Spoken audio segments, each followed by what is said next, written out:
Bismillahirrahmanirrahim. Assalamualaikum warahmatullahi wabarakatuh. Selamat datang teman-teman semuanya di pembelajaran video editing.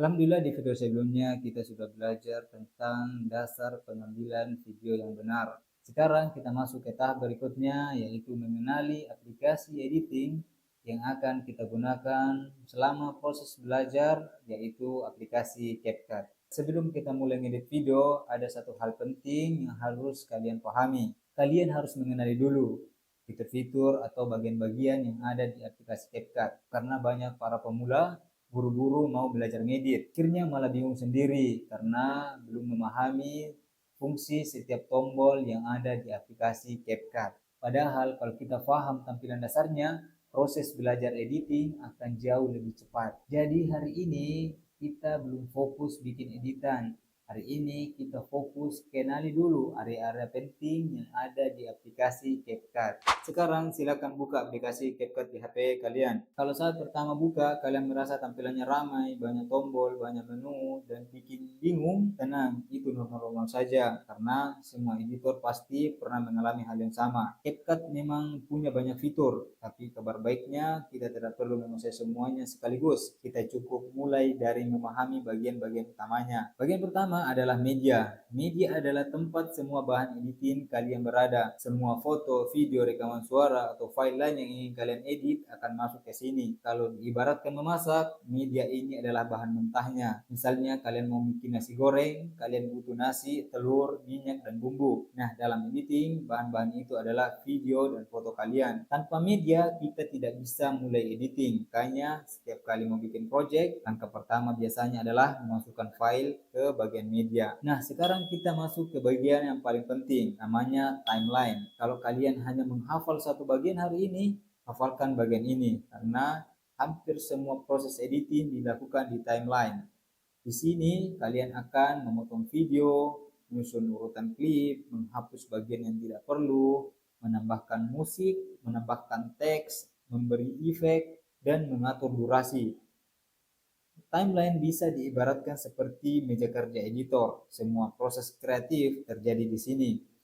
Kalau kalian sudah paham timeline, berarti kalian sudah memahami dasar editing. Coba perhatikan, di timeline, video kalian akan terlihat seperti potongan-potongan blok. Setiap blok itu mewakili klip video.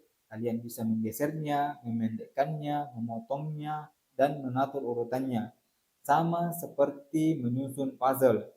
Kalian tinggal menata potongan-potongan itu sampai membentuk cerita atau video yang kalian inginkan. Bagian berikutnya adalah preview screen atau layar preview. Ini adalah tempat kalian melihat hasil editan. Setiap perubahan yang kalian lakukan di timeline akan langsung terlihat di sini. Kalau kalian memotong video, hasilnya terlihat di preview. Kalau kalian menambahkan teks, muncul di preview. Kalau kalian menambahkan efek, hasilnya juga terlihat di preview. Jadi preview ini diibaratkan cermin.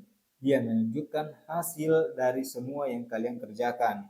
Sekarang kita lihat di bagian bawah. Ini namanya toolbar. Disinilah berbagai fitur editing berada. Memang tombolnya cukup banyak, tapi jangan takut. Kita pelajari satu persatu. Yang pertama adalah split. Fungsinya untuk memotong video. Misalnya kalian punya video 1 menit, tapi ada bagian yang salah ngomong di tengah, kalian bisa potong bagian itu pakai split. Ini adalah fitur yang paling sering dipakai oleh para editor. Yang kedua adalah audio. Fungsinya menambahkan suara. Bisa berupa musik background, efek suara, atau rekaman suara kalian sendiri. Audio ini penting banget karena video tanpa suara biasanya terasa datar. Yang ketiga adalah teks. Untuk menambahkan tulisan. Misalnya judul video, subtitle, nama pembicara, atau informasi penting lainnya. Teks bikin video kalian lebih jelas dan lebih profesional. Yang keempat adalah efek. Ini digunakan untuk memberikan efek visual, misalnya efek glow, shake, blur, dan lain-lain. Efek bisa bikin video lebih menarik, tapi ingat, gunakan secukupnya, karena terlalu banyak efek justru membuat video terlihat berlebihan.